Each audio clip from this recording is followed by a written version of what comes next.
to the equation, it's like, I'm stopping you dead in your tracks. But now it's time for us to stop dead in our tracks. We have John Numbers versus Reed. This is going to be incredibly exciting to see. All right, so 2 returning players to the stream, and it's, again, a very strange matchup. The Aegis versus Wii Fit Trainer are going to make the offstage play a nightmare for Reed. It's going to be in his best interest to try to funnel all of that play to the inside, and Battlefield being the start for Game 1, I think an excellent pick. Yeah, I'm not too sure how many encounters they've had in the past.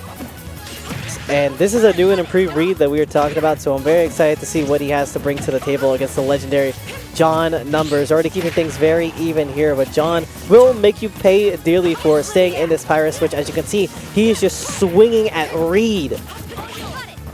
One thing I am noticing, though, an immediate shift from how we saw earlier from Numbies, not as much header ball, and I think that's very deliberate. You don't want to give any opportunity for Pyra to extend her hitboxes.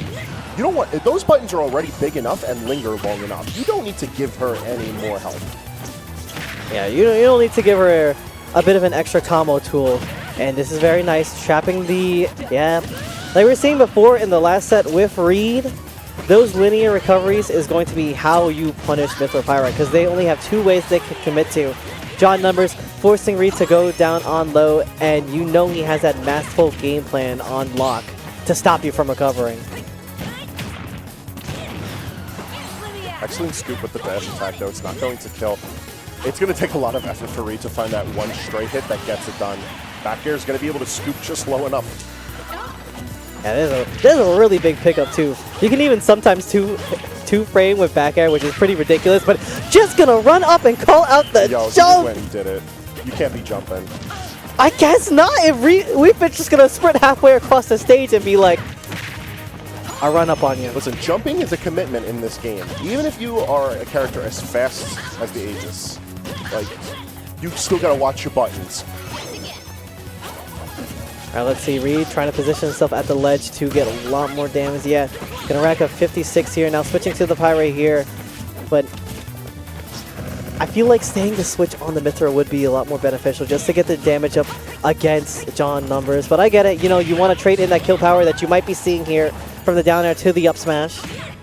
Yeah, I think that's the real value here, is that kill power, as you highlighted. There's going to be a lot of opportunities to come out of these scraps where John is just going to suddenly be at a higher percentage. Like, you're going to be able to find your kill, especially if the battle is at the ledge. We've seen Reed trying to shark with both Bear as well as Dare. If you manage to land it while John is trying his shenanigans at the ledge, then boom, easy stop. Oh my goodness. That is a crazy pickup from the down air. You want to talk about a down air? John Numbers said, let's talk about a down air. Lesson number 1, do not overextend against John Numbers. I'm taking notes right now. I'm taking notes right now. I play this character. Like, look at how much you're swinging. Especially when you're talking about Pyra. Like, yes, you're hitting hard. Yes, you're swinging big, but you are not swinging fast. And Wii Fit is a character that is able to punish very heavily. Especially when you know that John is looking for those scuffles off stage, so he can find reversals like that. Yeah, I love how also John Numbers like instantly recognize that situation of Reed overextending for the double jump forward air, but just drifted, just had the right drift to be like, oh, you whiffed? Bonk! Down air spiking you right to the blast zone. Now switching up, going to Battlefield once again. We're going to be going on the Xenoblade tunes, which I love them bangers. It's that good music. And honestly, the return to the stage, I think, is a perfectly fine one. Again, this is a very strong stage. No way, stop it. Mythra. Stop it, John, please. He wants you to know that this is his stage, too. Bringing him to Battlefield is very dangerous. He gets so much freedom to be able to play on the ledge. There's so much space off stage. And you may think that you're safe on those tri-plats, but no, you gotta think again. Yeah, John has gotten like a lot of mileage from the ledge and using the platform. How about the reverse hit from forward air? The spiky hit from forward air. I forgot about that. I'm not gonna lie. No. I forgot about that. I'm not gonna hold. You can't be forgetting, because you know it's at the front of John's mind. Every aerial. And he ran, the confidence that at which he ran off with to get that was immaculate. And Reed almost got spiked once again by the spike hitbox of the header committing to the side B. And it's very difficult to punish that move because the active hurt box that is on Mythra when she's moving around is like invisible. The after images that you see are not where the hurt box is. It's very unusual to react to, but John positioned himself fantastically for it.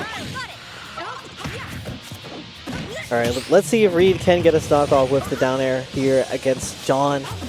John just going to try and recover at that angle to where Reed's not able to easily get it, but getting sniped away from the ledge from the soccer ball. Just going to go up and hit you with that down tilt. Yo, the low profile of the down tilt too? Taking advantage of the buff that you've got?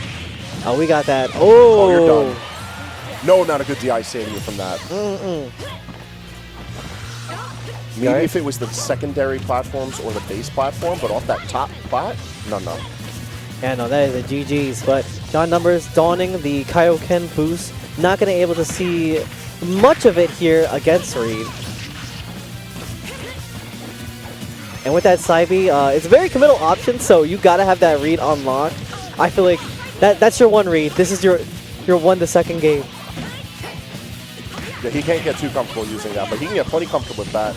Numbers does manage to find the mark to come on back from stage, though. Oh, I'm loving the angle shields, too. Oh, that was cute. We run it back. Loving the vortex from Reed. Reed just waiting for the air dodge, committing to commit to the second option and committing to the down air. Reed fighting back in the second game. All right, and we even got the crowd stirring behind us. You already know, Westchester, New York boys pulling for Reed at the moment. They're here to root for the boy in bracket. But first he has to overcome this killer that is John Numbers. No tech on the dash attack. Reed still looking to find that all-important comfort, though. Not seeing a lot of options on the tech and being a bit of reserve with the buttons. The defensive play, given the situation, I do think is ultimately good, but you got to be a little bold if you want to win it all. Yeah, and John trying to make the bold calls at the moment. Going out on the limb for the forward air kill on Reed. Watch your posture. Keep those And it was a forced situation because the header ball could have caught him. Without that air dodge, he was already screwed. But there was an aerial just waiting. Yeah, and especially like before, you were seeing John make a lot of bold plays trying to catch the jump that we were seeing coming out from out of shield or in neutral for an option. He's just, all right, I'm going to commit to run up smash. It's been catching us and Reed by surprise whenever John just runs up and goes for it. Like I said earlier, he's aggro. It's a weird aggro. It's not the aggro you may be used to. But he is looking for his opportunity to swing hard. And swing he will. But immediately out the gate swinging gets punished with a foresight. And 44% to boot. Reed bringing us right on back to Battlefield. Saevi, how are you feeling about this? It is still a good stage, you know, and if you have if you still have your mental unlock and the confidence, I would say go for it because this stage is really good for juggling your opponents as Pyra, Mythra. Those top platforms really just help out with the extension here. But John Numbers has made himself so elusive when it comes to playing against Reed. Reed has been having a lot of trouble just trying to get any of that started, really. And it looks like Reed is like at least trying to get a little frisky off stage, but Numbers is not giving him any room to actually do anything. The unfortunate linearity of Pyra and Mythra off stage is getting punished so heavily by Numbers. Just throwing out area hitboxes, like the header ball, a forward air hero there. It's denying Reed the ability to find an off-stage reversal. And that's proving huge for John. Yeah, but we're still going toe-to-toe here. Reed now staying on the Pyra, being at 180. Going to find the back air kill from John, trying to throw out the header ball, which is very good, you know, because you have that high percentage as Mythra Pyra. But now that you got the stock off, it's time to go ham with the Mythra Pyra. Do or die. And die certainly will. That was the option. Yep. Stock's reset, but yo, he's comboing with down smash. That cheeky little string is so slick, so slick. I like it. Especially when you consider low profiling is one of the main ways for you to be able to punish out the jumps that we're seeing from Reed. It's difficult in its own right to punish Mythra aerials because she gets to put them out so frequently and for the most part so freely. But if you do have a character who's able to go like exceptionally low, you've got options. And let me tell you, Wii Fit's one of those characters that can hang low. Yeah, and you wouldn't even think that's like an anti-air option, but it like catches you. As John catches that jump from Reed here, but Reed having some great drift to stay on ledge here, still sticking it out with the Pyra. I kind of see the game plan here is just to position yourself to either take a grab or just get these down airs that you're seeing time and time again. And once you get those grabs, you know, you can go for those forward air links or you can just go for the up airs and try.